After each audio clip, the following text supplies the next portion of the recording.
नमस्कार, मी सतीश कदम. प्रसन्न कोकण यूट्यूब चॅनलमध्ये आपले सर्वांचे स्वागत आहे. आम्ही आता जाणार आहोत आरे पावणादेवी मंदिर येथे डबल बारी भजनाचा जंगी सामना पाहण्यासाठी.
तर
कारण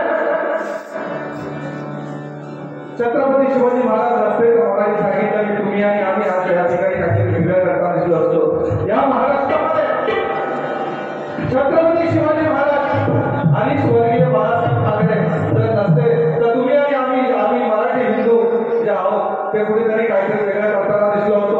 म्हणून छत्रपती शिवाजी महाराजांनी पुन्हा धैर्य राज्य हवी, चित्त हवी, चित्त येण्यासाठी स्फोट हवा, स्फोट करण्यासाठी आदर्श हवा, आदर्शासाठी नेतृत्व हवं, नेतृत्वासाठी पराक्रम हवा, पराक्रमासाठी देशभक्ती हवी, देशभक्तीसाठी अभिमान हवा, अभिमानासाठी स्वाभिमान हवा, परंपरा हवी, संस्कृती हवी आणि मराठी माणसाला या सगळ्या गोष्टी एकाच माणसामध्ये अनुभवायला मिळाल्या आणि ते म्हणजे राजे छत्रपती शिवाजी महाराज, राजे छत्रपती शिवाजी महाराज, राजे छत्रपती शिवाजी महाराज. म्हणून मग बघा आज या ठिकाणी आमचे परम मित्र सन्माननीय आज बरीच वर्ष आम्ही प्रभाकर कदम साहेब यांच्याकडे 100% पारितोषिक धन्यवाद. आज वचनाच्या माध्यमातून मला ते म्हटलं आज यश आहे किंवा कदम भाऊ आहे हे आज नवीन कलाकार उभे राहतात नाही. तसेच आम्ही सुद्धा अगदी नवीन होतो.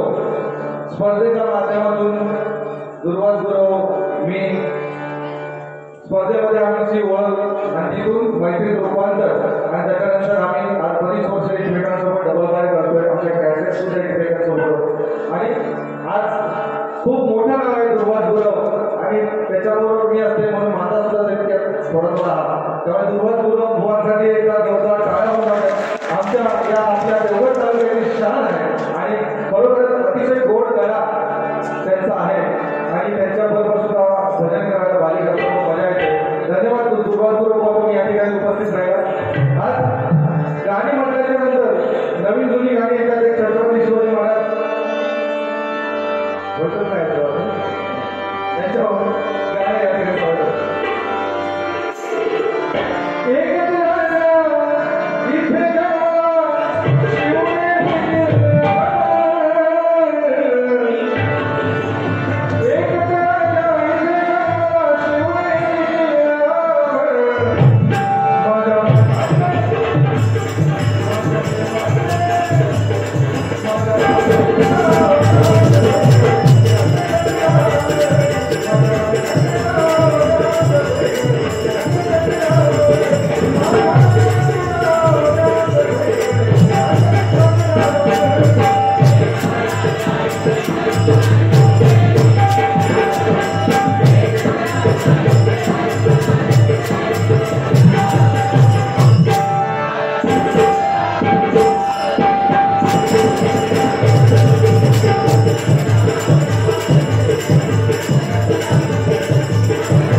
सत्यनारायणची महापूजा असेल तर हे गाणं नक्कीच सगळीकडे लागतं.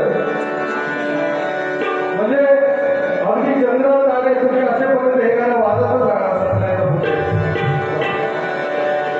श्रीहरी जगन्नाथ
तत्पूर्वी नवरात्रोत्सव आहे आणि एक गाणं देवीवर या ठिकाणी सादर करतो.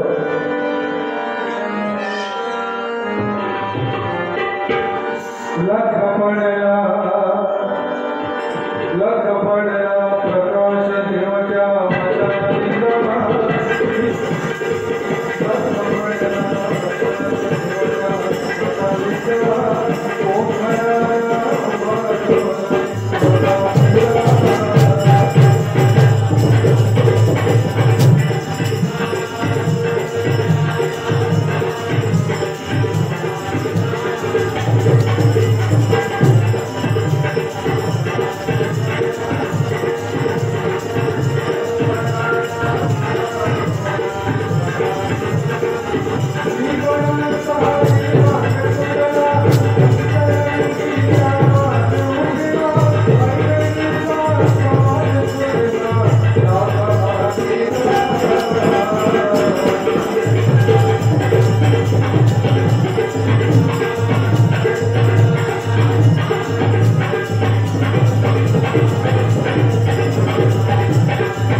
कसं 50-60 वर्ष आहे तर तेव्हा 6 ते 7 जसं जसं कधी पुढे जाईल तसं तसं माणसाचं आयुष्य सुद्धा कमी होणार आहे.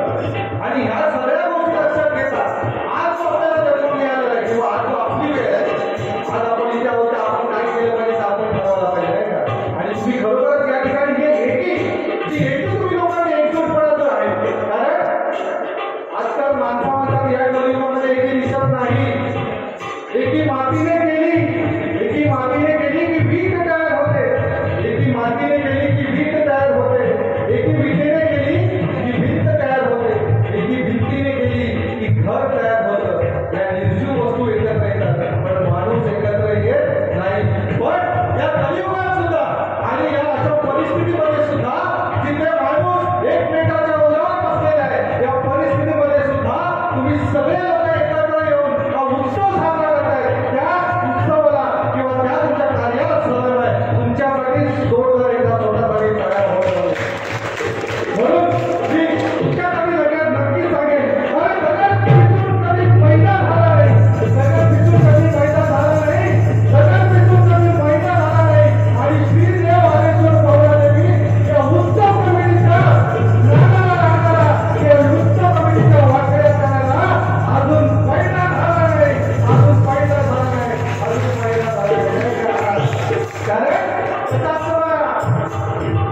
आपण म्हणतो एकत्र येऊन करतो पण कोणत्या कोणतरी 2-3-4 माणसं असतं काय. कारण एखादा माणूस किंवा आपण एखादी जेव्हा एखादं मंडळ एखादं कार्य हातामध्ये घेतो म्हणजे काय करतो की एखादी चळवळ असते नाही का. ती चळवळ हातामध्ये घेत असतो की सकाळी उठल्यापासून किंवा 8-9 दिवस असतो आधी 6 महिन्यापासून त्याची तयारी करतात. त्या सरपंचाच्या डोक्यात किंवा कोणी असतील सगळे नाही का ते सगळे मिळून एक आधी ती चळवळ असतो नाही का. या चळवळीमध्ये त्याच्याकडे पैसा आहे तो पैसा देतो. त्याच्याकडे वेळ आहे तो वेळ देतो नाही का. पण त्याच्याकडे कायच नाही तो काय करतो त्या चळवळीत वळवळ करून तो प्रयत्न करतो नाही का. अशी माणसं असतात सगळ्यात तुमच्यात काय पण अशी माणसं असतात तो काय करतात चळवळीत वळवळ करून तो प्रयत्न करतात. पण असो वळवळ करणारा माणूस तुमच्यापैकी कोणाच नाही हीच फार मोठी गोष्ट आहे. म्हणून तुमच्यासाठी जोरदार आहे. खरी हो काय काय लोक हे काही तुमच्या आपल्याने ना काय 9 दिवस कार्यक्रम ठेवल्याने त्या पवनादेवी आणि आले गावामध्ये जबरदस्त मोठा कार्यक्रम 10 दिवस यांना ठेवल्याने 2-2 डबल मध्ये ठेवल्याने बापरे काय काय केल्याने म्हणून सांगतो नाही. बरं दुसरं असतं काय ठेवल्यानंतर काय झालं ठेवल्यानंतर काय झालं पैसून तो नुसता त्याच्याकडे ठेवल्यानंतर काय झालं असे प्रकारे सुद्धा लावतात. पण खरोखर तुमच्या कार्यासाठी सरळ कारण आज या ठिकाणी बरोबर कोणी मला सांगितलं पैसा पुरता कमवा कोणी मला सांगितलं कधी कधी होतं. कारण आपल्या मुंबईसारख्या म्हणा किंवा गावी म्हणा आजची परिस्थिती तशी राहिली नाही. म्हणून काय आहे की पैसा किती कमवावा. आज मुंबईसारख्या ठिकाणी दुसरी धावपळ करूची लागतात पैशासाठी. आज जो तो पैसा देवाकडे सुद्धा लक्ष देऊन काय नसतं मुंबईसारख्या ठिकाणी. घरी जरी इलो माणूस तरी घाई गडबडी त्या पैशाच्या मागे म्हणजे कामावर गाडी पकडूची त्या दरम्यान मंदिराच्या देवळाच्या बाजूसून तरी माणूस गेलो इतक्या करून बाहेर उतरून राहून दोन डोक्याला करून का कामाला जातो काय ना. तर ही परिस्थिती आम्ही देवाकडे सांगतो. पण पैसे किती कमवायचो एक सावकार असतात आणि त्या सावकाराकडे खूप पैसे होतात म्हणजे अगदी त्यांचे भरपूरचे पिढी असे म्हणून खाली तो पैसा देतो. आणि त्याची वर जाऊची वेळ येतात यमराज खाली येतात. यमराज म्हणतात सावकाराला तुझी वेळ भरलेली आहे चल. त्या सावकारात पूर्वी कसली पैशाची पैसो पाहू ना त्याच्या वाटतं यम म्हणजे कोण 2-4 पैसे त्याच्या तोंडात मारतोय माका घेऊन जायचं नाही. पण तो सावकार काय म्हणतात मी नाही यम म्हणतात तुका व्यवसाय लागला. तो सावकार म्हणतात तुका किती पैसे हवे होते सांग मी तुका देतोय पण मी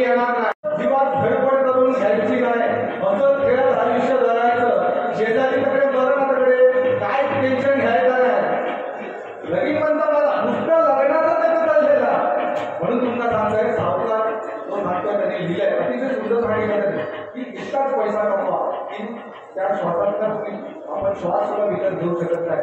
म्हणून आपण पाहिजे तेवढा पैसा कमवला पाहिजे नाही का.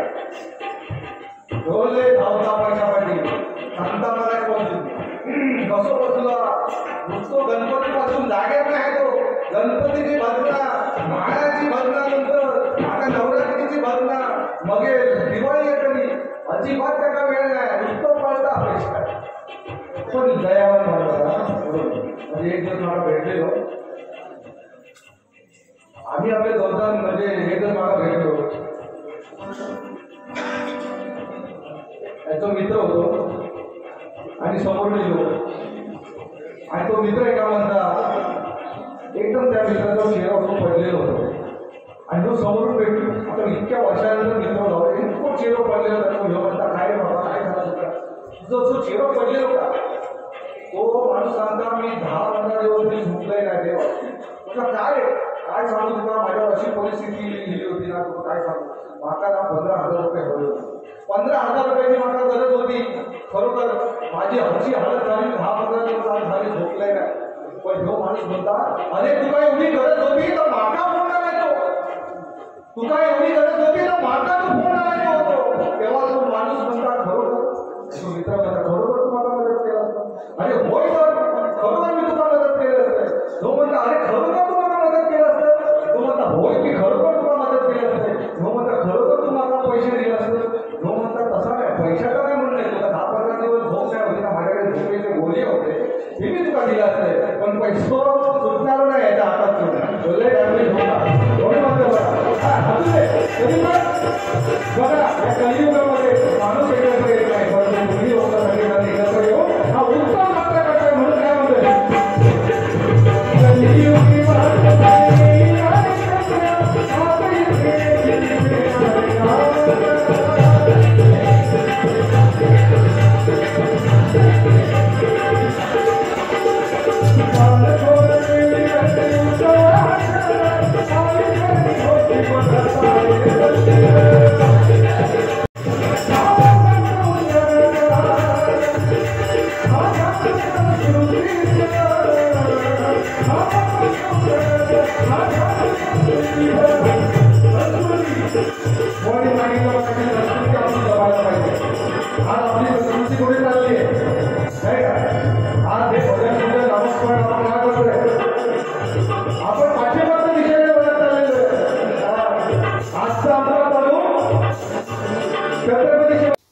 सबस्क्राईब करा.